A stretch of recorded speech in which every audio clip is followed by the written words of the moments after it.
Je vais vous résumer ce livre, Je nourris mon chat naturellement, ou dit encore le guide du barf. Alors tout de suite une traduction directement en français, c'est nourriture crue et os, ou encore nourriture crue biologiquement appropriée. C'est une édition de 2019 de 78 pages, écrite par Margita Grave, qui est éleveuse de chats en Rhénanie, en Allemagne donc. Voici la table des matières. D'abord, on aborde les raisons de passer au cru. On compare, et c'est très intéressant, une souris d'un point de vue nutritionnel par rapport au pâté et aux croquettes. On voit 10 idées reçues sur la nutrition du chat. Là aussi, il y a des choses à apprendre. Et pourquoi le barf serait supérieur aux autres modes alimentaires.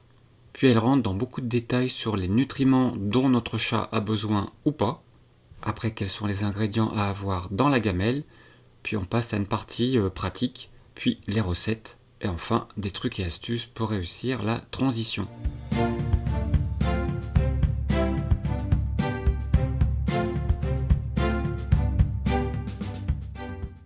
En introduction, on nous rappelle comment se nourrissaient les chats domestiques jadis.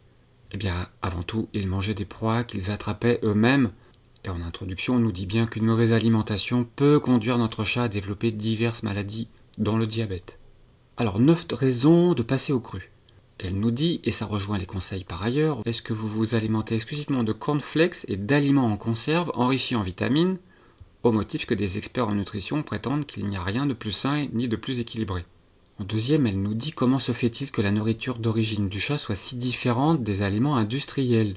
Bien, c'est à peu près évident, ça serait beaucoup trop cher à produire, et on verra dans ces comparaisons que le taux de protéines de qualité est toujours bien plus élevé dans les proies que les chats peuvent attraper de manière naturelle. En troisième, elle nous dit que l'on peut trouver tant de sortes d'aliments pour chatons, chats de race, chats difficiles, chats d'extérieur, chats stérilisés, seniors, etc.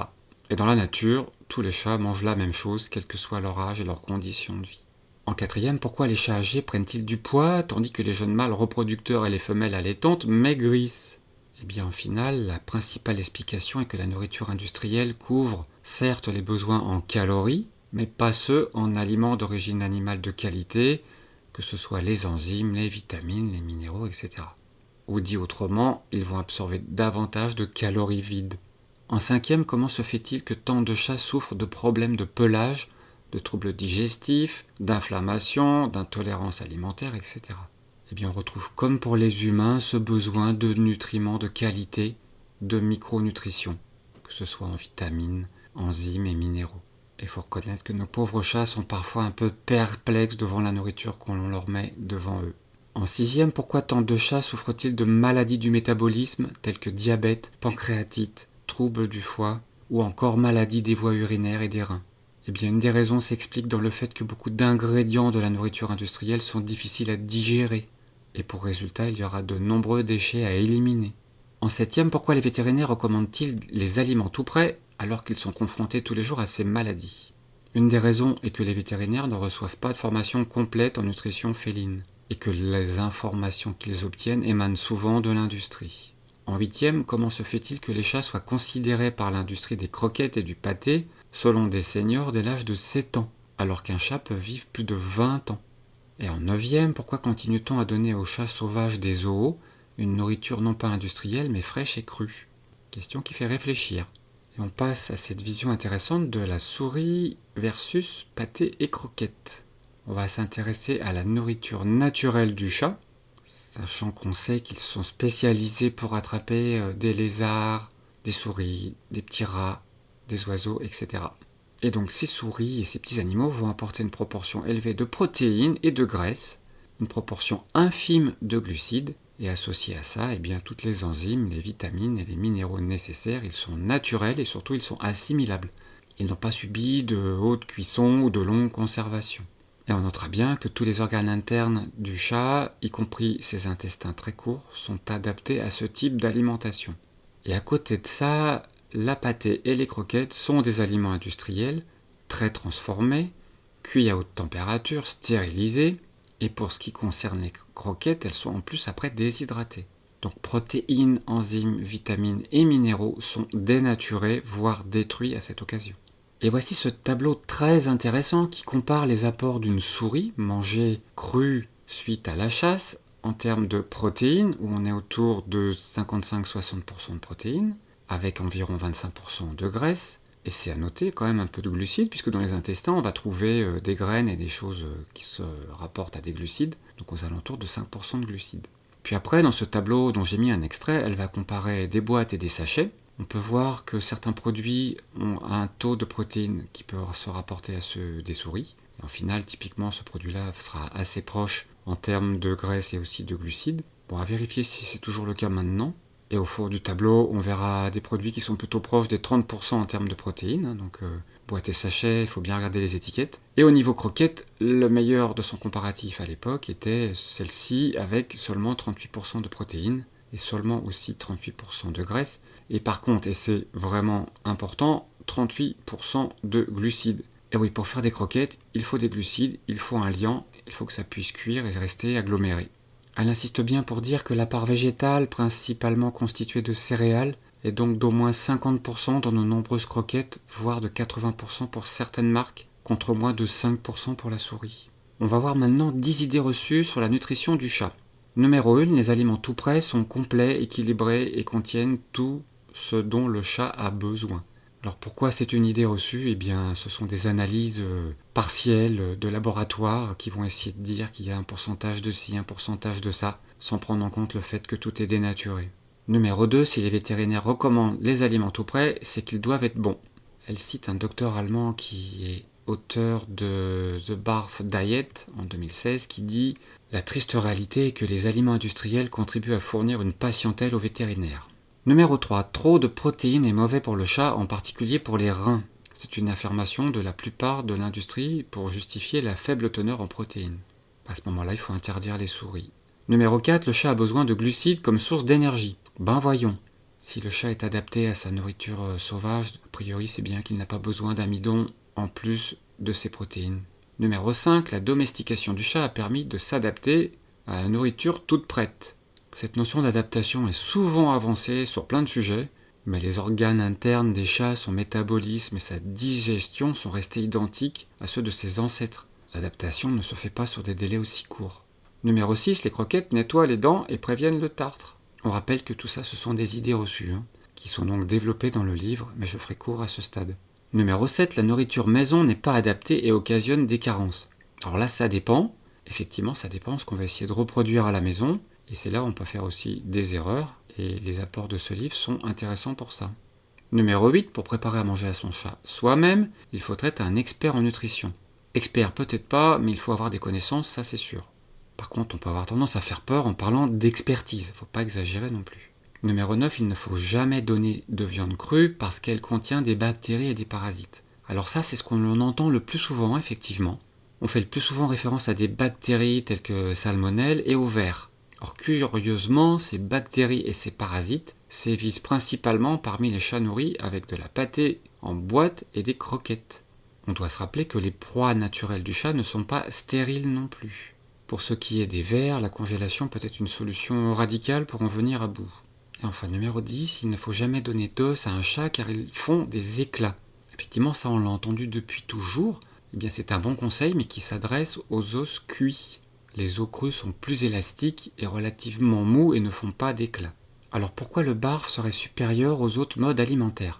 Là, elle va comparer différents types de repas. Le premier étant reste ou alimentation végétarienne, qui bien sûr est vivement déconseillée. Elle nous dit qu'il n'y a aucun avantage et nous liste tous les inconvénients.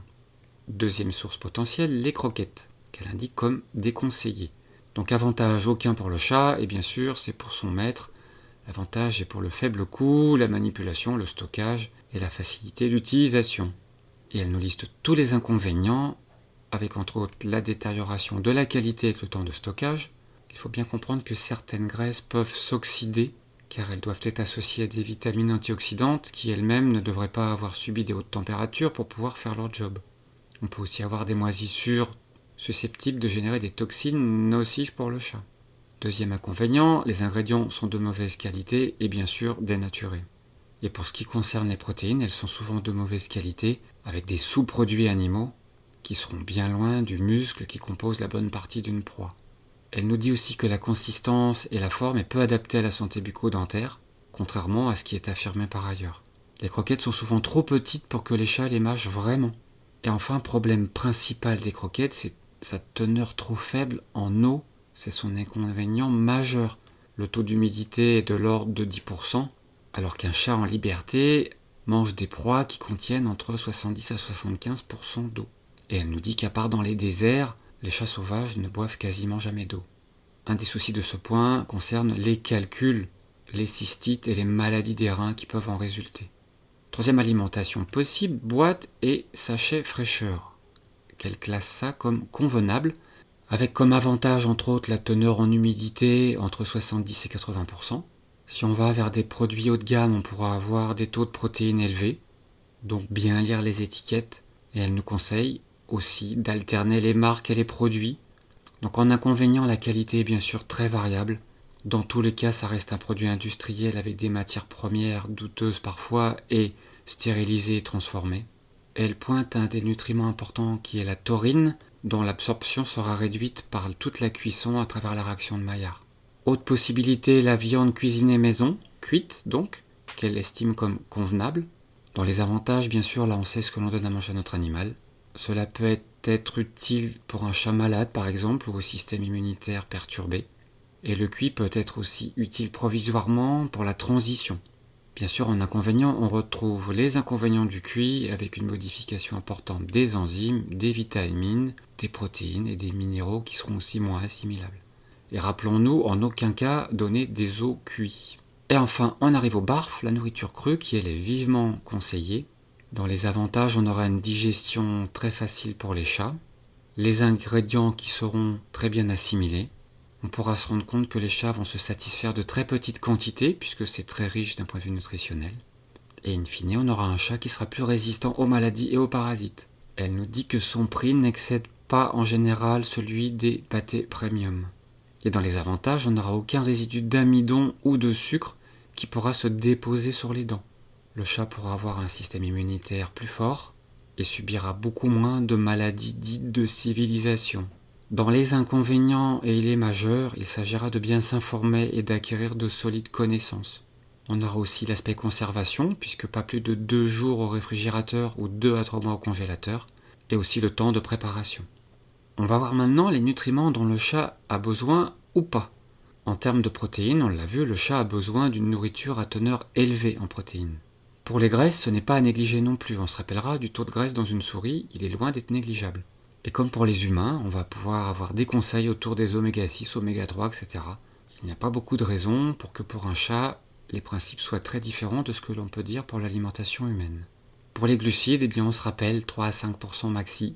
Les vitamines, elles sont très importantes. D'ailleurs, observez toutes les vitamines rajoutées dans l'alimentation industrielle et donc dans la préparation du barf. On prendra soin à ce qu'il y ait suffisamment de vitamines naturellement apportées par les aliments crus que l'on va donner.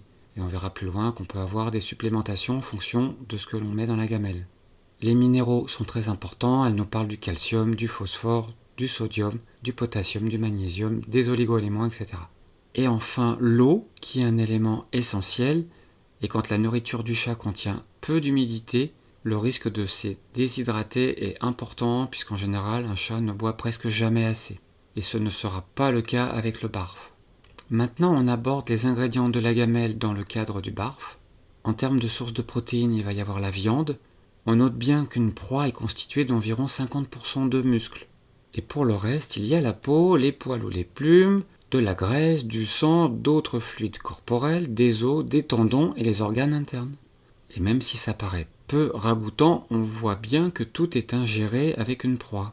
Côté abats, ils sont riches en vitamines et minéraux, mais contiennent aussi d'autres composants importants dont la taurine. Les abats peuvent constituer environ 10% de la ration. Attention à la part de foie, qui à cause de sa teneur élevée en vitamine A ne doit pas excéder 3 à 5% du total. Les œufs, on peut donner un œuf cru de temps en temps, le jaune en particulier. Les produits laitiers, on peut donner de temps à autre du yaourt nature ou du fromage blanc. Après les protéines, on va maintenant parler des graisses. Donc là, on doit viser quelque chose de ni trop élevé ni trop bas. Et on va trouver un tableau dans ce livre dont je mets un extrait ici, et en fonction des apports de l'animal que l'on va utiliser pour mettre dans la gamelle, elle indique dans ce tableau si on doit supplémenter en graisse ou pas. Par exemple, elle dit que c'est le cas si c'est du poulet sans peau, alors que ce n'est pas le cas si c'est du poulet avec la peau. Et on notera bien que pour avoir un équilibre des graisses, l'idéal est de varier les types de viande.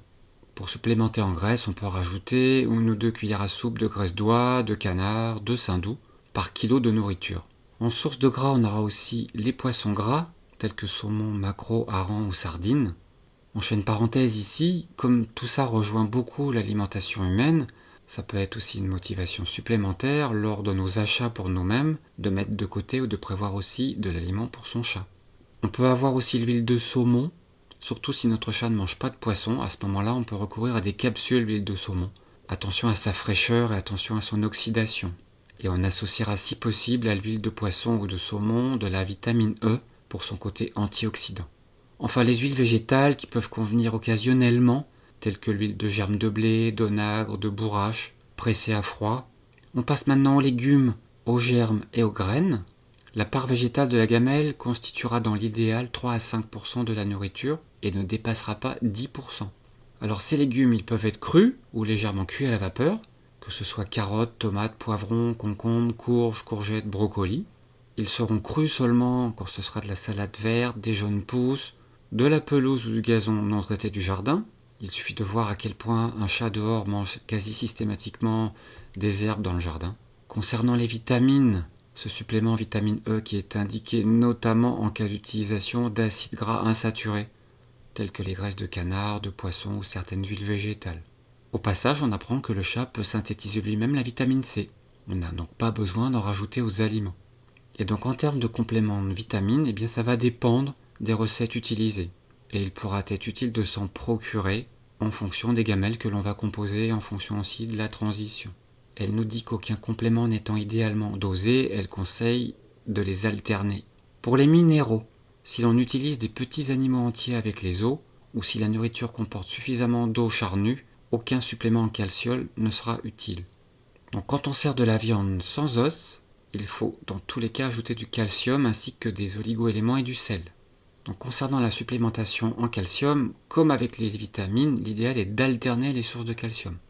On trouvera un tableau qui conseille les quantités de calcium par kilo de viande, et on y trouvera des formes comme le carbonate de calcium, le citrate de calcium, et à noter aussi les coquilles d'œufs moulues. Farine d'algues marines, que l'on peut effectivement rajouter, mais qui restera limitée et ponctuelle. Et pour ceux qui habitent en bord de mer, eh bien c'est assez facile à faire. Concernant l'eau, bien sûr, on conseille de garder toujours de l'eau à disposition pour les chats, même ceux alimentés exclusivement en barf. On arrive au barf en pratique. Une fois qu'on est convaincu de tout ça, c'est la partie la plus intéressante pour entrer dans le concret. Mais là, on va parler de transition douce pour les chats qui sont déjà habitués à d'autres types de nourriture, ce qui serait plus facile à faire pour un jeune chat. Donc elle va avoir différents chapitres avec par exemple le premier si vous ne pouvez pas faire autrement que de donner des boîtes en parallèle du barf. Par exemple si on n'a absolument pas le temps de le faire, elle conseille de lui servir différents aliments en boîte ou en sachet haut de gamme. Et à ce moment-là, la part de viande crue ne dépassera pas 20 à 25% de la ration totale de nourriture. Il est également possible de donner de la viande sans os, que du muscle. Et à ce moment-là, avec des suppléments, on verra un tableau qui détaille tout ça. Ce qui importe, c'est que les rations soient équilibrées et aussi variées que possible. Et on note bien que pour nous, l'apport de l'ensemble des nutriments nécessaires à la santé du chat se fera sur plusieurs repas, et donc plusieurs jours. Alors voilà un extrait du tableau comment pallier à ce qui manque dans l'alimentation de base. Différents cas de figure sont abordés. Si on a le cas d'un animal entier avec tête, pattes, etc., on pourra noter qu'à ce moment-là, par rapport à une proie, il va manquer les plumes, des intestins, etc. Et on va pouvoir remplacer ça par une partie de légumes riches en fibres ou du son. Et on pourra aussi rajouter des graisses et des huiles, de la vitamine D, de la taurine. Et au fur et à mesure que l'on s'éloigne d'une proie, on va être amené à ajouter de plus en plus d'ingrédients. Donc en effet, c'est là où ça se complique un peu, où c'est là où on doit rentrer dans les détails. Après, pas de panique non plus, entre les croquettes qu'on pourrait donner aujourd'hui avec leur piètre qualité et tous les impacts sur la santé, eh bien entre cette situation et la situation parfaite, à mon avis, on doit pouvoir aussi rester souple. Après, elle aborde le matériel nécessaire, comment préparer la nourriture, comment distribuer les repas. Elle insiste en disant de la diversité avant tout. Combien servir de repas, entre 2 à 3 repas par jour, quelle quantité à donner, de 30 à 50 grammes par jour par kilo de poids corporel. comment décongeler, comment servir, le cas du chaton, en disant qu'un chat en pleine croissance a besoin de plus de calcium et de phosphore qu'un chat adulte.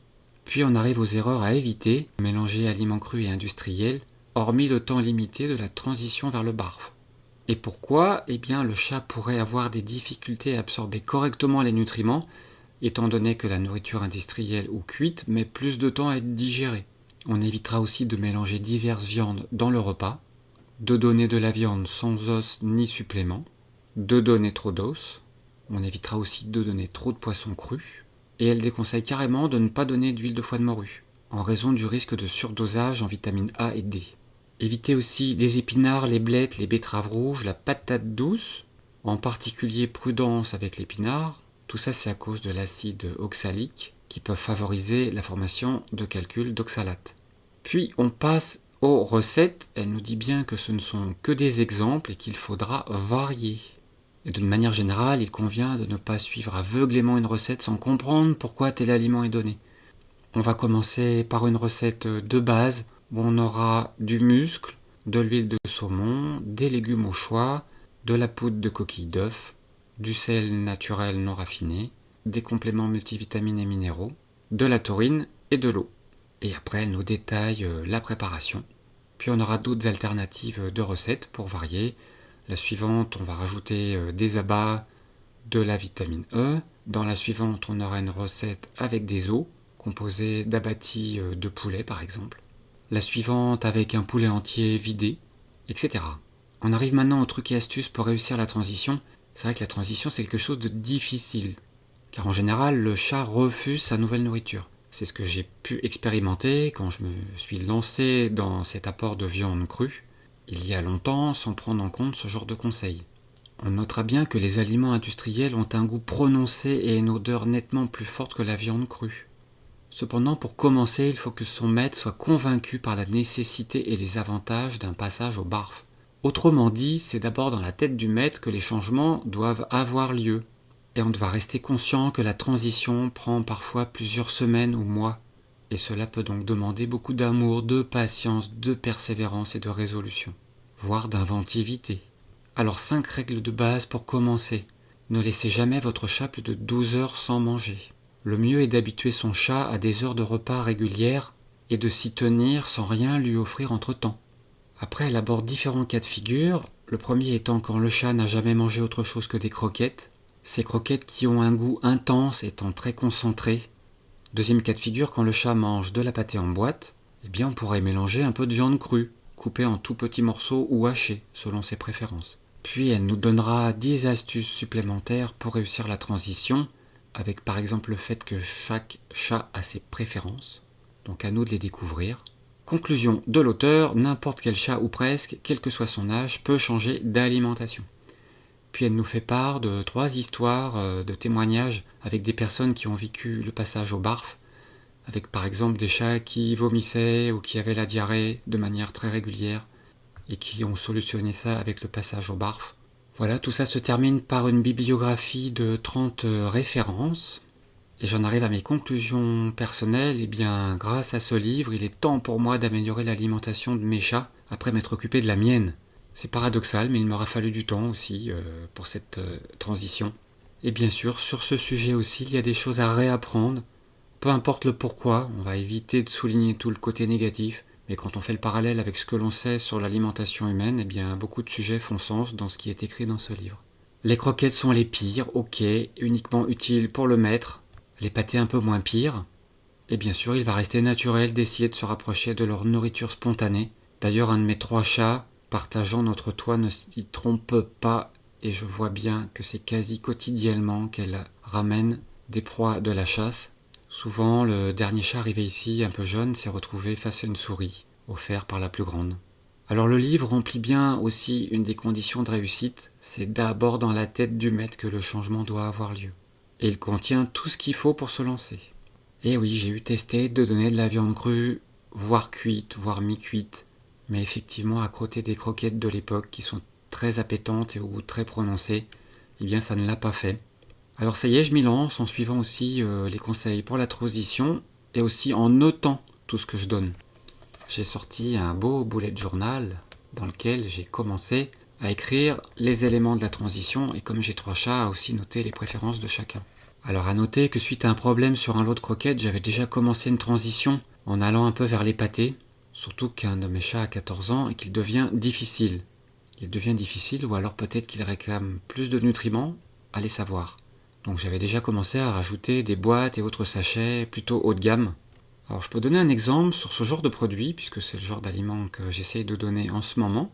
Mais bien que ce soit haut de gamme, celui-ci n'a que 10% de poulet, plus 15% de sous-produits animaux, lesquels je ne sais pas, plus des protéines végétales, là encore lesquelles, avec aussi des poissons et des sous-produits poissons. Mais dans les ingrédients de ce produit, il y a du sucre et des additifs en pagaille. Et quand on regarde les analyses, c'est 74% d'humidité, là ça va, seulement 17% de protéines, on est bien loin des 58%, 4% de matière grasse seulement, donc clairement c'est pas assez, cendre brute 2%, cellulose 0,5%, ça nous fait un total de 97,5%, ce qui laisse donc 2,5% de sucre et additifs. Et dans la version d'Inde, car il y a plusieurs versions de nourriture dans cette boîte, eh bien il y a des épinards, alors que l'on a bien vu que c'était un aliment à déconseiller. Alors ponctuellement, c'est pas un problème, il faudrait juste éviter la situation de il préfère la version d'Inde et d'arriver à donner des épinards tous les jours à son chat. Voilà, le sujet n'est pas direct, ce livre nous apporte les éléments pour faire la transition. Ça c'était Shelby, le petit mâle, et ça c'était Kali, la chasseuse. Je vous invite à rejoindre cette chaîne si vous voulez la supporter ou accéder à une version longue de cette vidéo. Voilà pour le résumé de ce livre.